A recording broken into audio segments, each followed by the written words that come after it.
Hello दोस्तों, जय मसीह की।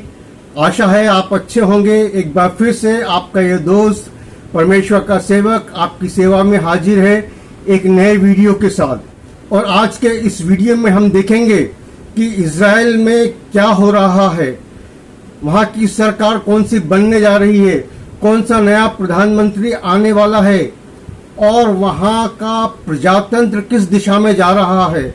क्योंकि बाइबल में तो प्रजातंत्र के बारे में कुछ नहीं लिखा है। और इसके पहले कि हम आज के इस वीडियो पर आए, कृपया आप इस वीडियो को लाइक करना और चैनल को सब्सक्राइब करना, और सब्सक्राइब करने के बाद जो बेल आइकन दिखेगा उसको भी क्लिक करना ना भूलें, ताकि जब भी मैं कोई नया वीडियो इस चैनल पे अपलोड करूं तो उसका नोटिफिकेशन आपको तुरंत मिल जाए और आप उन वीडियो को देख सकें। और आपको इस चैनल को क्यों सब्सक्राइब करना है और क्यों वीडियो को देखना है, क्योंकि दोस्तों इस चैनल में हम बाइबल की समस्त भविष्यवाणियों पर विचार कर रहे हैं, चर्चा कर रहे हैं। और न केवल बाइबल की भविष्यवाणियां, लेकिन बाइबल की भविष्यवाणियां हमारे आज के समय जो घटनाएं हमारे सामने हो रही हैं उनके बारे में क्या बोलती हैं, उसके बारे में भी हम बात करते हैं। तो आइए हम आज के विषय पर आ जाते हैं। दोस्तों, मेरा नाम राजेश है और मैं भोपाल से हूं और मैं परमेश्वर की सेवा करता हूं। और यदि आप इस सेवा में शामिल होना चाहते हैं तो आप 3 तरह से इस सेवा को सपोर्ट कर सकते हैं। सबसे पहले तो आप इस चैनल को सब्सक्राइब करें और बेल आइकन को क्लिक करें, और जो भी इस चैनल पे चर्चा होती है, डिस्कस होती है, उसमें भाग लें। उसके लिए आप नीचे कमेंट कर सकते हैं। और उसके बाद आप जो बेल आइकन है उसको भी क्लिक करें, ताकि हर वीडियो जब भी वो अपलोड होता है तो उसका नोटिफिकेशन आपको तुरंत मिल जाए।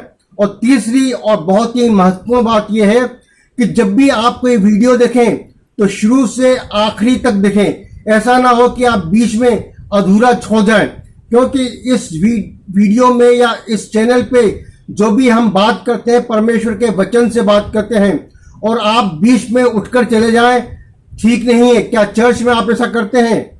नहीं करते हैं। इसलिए मेरी आपसे ये रिक्वेस्ट है कि आप इस चैनल पे भी जब भी कोई वीडियो देखें तो प्लीज उसे शुरू से आखिरी तक देखें। तो दोस्तों, हम आज के विषय पर आ जाते हैं। आज का हमारा विषय है इज़राइल में जो नई गवर्नमेंट बनने जा रही है उसका क्या है। दोस्तों, जैसा कि आप जानते हैं कि इज़राइल में प्रजातंत्र है, वहां एक पार्लियामेंट है जिसको बोलते हैं नेसेट। और हम देखते हैं कि इस तरह से एक प्रजातंत्र जिस तरह से अमेरिका में या इंग्लैंड में या भारत में चल रहा है, वैसे ही कुछ इसी तरह का प्रजातंत्र इज़राइल में भी है। और लेकिन बाइबल हमें ये बताती है पुराने नियम में कि पुराने नियम तो प्रजातंत्र के बारे में कुछ नहीं बोलता। बाइबल कहीं भी प्रजातंत्र के बारे में नहीं सिखाती है। यदि हम पुराने नियम में देखें तो हम पाएंगे कि पुराने नियम में मूसा ने 70 जो पुरनिये थे उनको नियुक्त किया, एल्डर्स को नियुक्त किया, ताकि वो प्रजा का न्याय कर सकें, इज़राइल के लोगों का न्याय कर सकें। और उसके बाद हम देखते हैं कि राजा आ गए। परमेश्वर की इच्छा नहीं थी कि परमेश्वर के लोग राजा मांगे, लेकिन परमेश्वर के लोगों ने मांग की, यह डिमांड रखी कि हमें भी दूसरे देशों के समान राजा चाहिए। तो परमेश्वर ने उन्हें राजा दिए। लेकिन उसके बाद परमेश्वर के लोग बंधुआई में चले गए। और जब प्रभु यीशु मसीह आए उस समय इज़राइल एक कठपुतली राज्य था। जो ताकत थी, जो सत्ता थी, रोम के पास थी, रोमन एम्पायर का साम्राज्य था। लेकिन इज़राइल क्योंकि एक छोटा सा समूह था, वहां फिर से दोबारा, क्योंकि राजा लोग नहीं थे, जो हेरोदेस था वो भी एक कठपुतली राजा था। और इसलिए यहूदियों का जो कार्य चलन होता था, जो कि यीशु मसीह के समय केवल मंदिर तक सीमित था, उसमें यह 70 पुरनिये ही, जो 70 एल्डर हैं, या जिसे कहते हैं यहूदी महासभा या सनहद्रीन, वही सब कार्य को संभालते थे। और यदि आप सुसमाचार पढ़ें तो आप पाएंगे कि यीशु मसीह को पिलातुस को जिन लोगों ने सौंपा वो यही यहूदी महासभा थी, यही वो 70 पुरनिये थे, एल्डर्स थे, जिन्होंने प्रभु यीशु मसीह पे झूठे दोष लगाए, झूठी गवाहियां सुनी, प्रभु यीशु मसीह का तिरस्कार किया और उसको क्रूस पर चढ़ाए जाने के लिए पिलातुस को सौंप दिया। लेकिन आज इज़राइल में एक प्रजातंत्र है, लेकिन इज़राइल का समाज भी दोस्तों दो भागों में बटा हुआ है। एक तो है सेकुलर यहूदी। सेकुलर यहूदी ऐसे मतलब धर्मनिरपेक्ष यहूदी। ये लोग वो हैं जो साइंटिस्ट हैं, बड़े बड़े व्यापारी हैं, जो सरकार को चलाते हैं, जो लोग आर्मी को कंट्रोल करते हैं। इनका धर्म से या जुडाइज्म से या यहूदी धर्म कर्म से कोई नाता नहीं है। ये बिल्कुल मॉडर्न तरह के लोग हैं। ये लोग नहीं चाहते कि पुराने नियम की जो पशु बलिदान की व्यवस्था थी वो फिर से आए। ये बिल्कुल सेकुलर है, संसारी है, पापों में लिप्त हैं। और दूसरी तरफ हम देखते हैं कि दूसरा जो ग्रुप है वो रिलीजियस ग्रुप का है।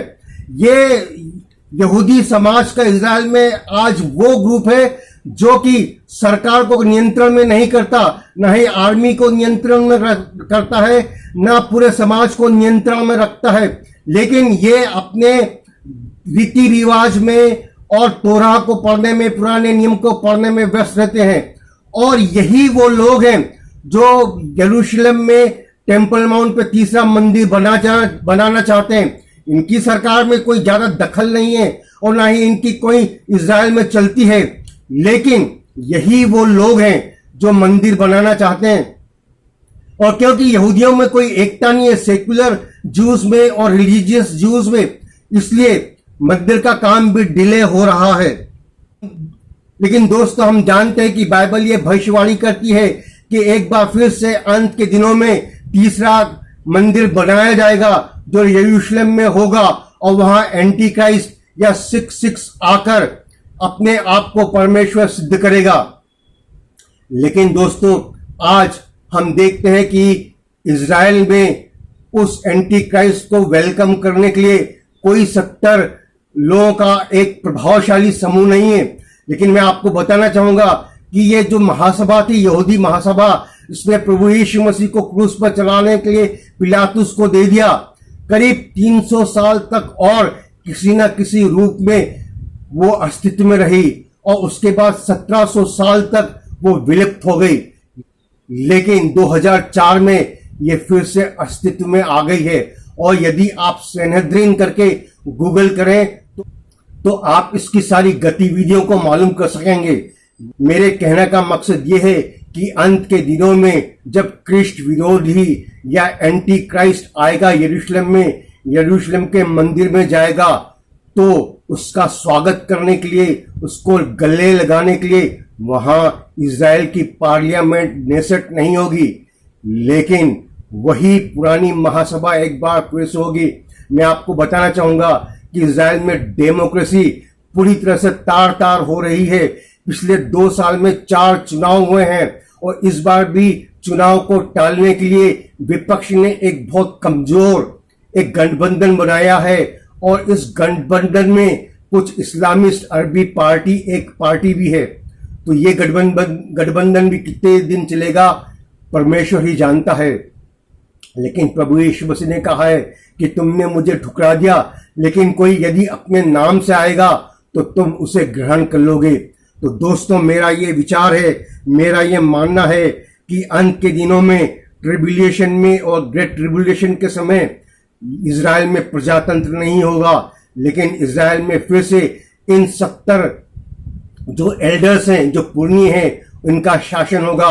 तीसरा मंदिर होगा और वहां पर महायाजक होगा और यही लोग आकर एंटी क्राइस्ट का स्वागत करेंगे, उसको मंदिर में ले जाएंगे और उसको गले से लगाएंगे। दोस्तों, वो समय आ गया है। हम धीरे धीरे दिन प्रतिदिन ग्रेट ट्रिब्यूलेशन और ट्रिब्यूलेशन की ओर जा रहे हैं। लेकिन उसके पहले, ये 7 साल के भयंकर समय के आने के पहले कलीसिया उठा ली जाएगी। हर एक व्यक्ति जिसने अपना जीवन प्रभु यीशु मसीह को दिया है वो उठा लिया जाएगा। यदि आप उद्धार पाना चाहते हैं, यदि आप आने वाले समय से बचना चाहते हैं, तो आज ही अपना जीवन प्रभु यीशु मसीह के हाथ में सौंप दें और उद्धार पा लें। अभी मौका है, अभी समय है, देर न करें। कलीसिया उठा ली जाने वाली है किसी भी दिन, किसी भी समय, और उसके बाद ट्रिबुलेशन और ग्रेट ट्रिबुलेशन, क्लेश अथवा महाक्लेश का समय आएगा। आज ही प्रभु यीशु मसीह में शरण लें और उद्धार प्राप्त करें। परमेश्वर आपको आशीष दे। आमीन।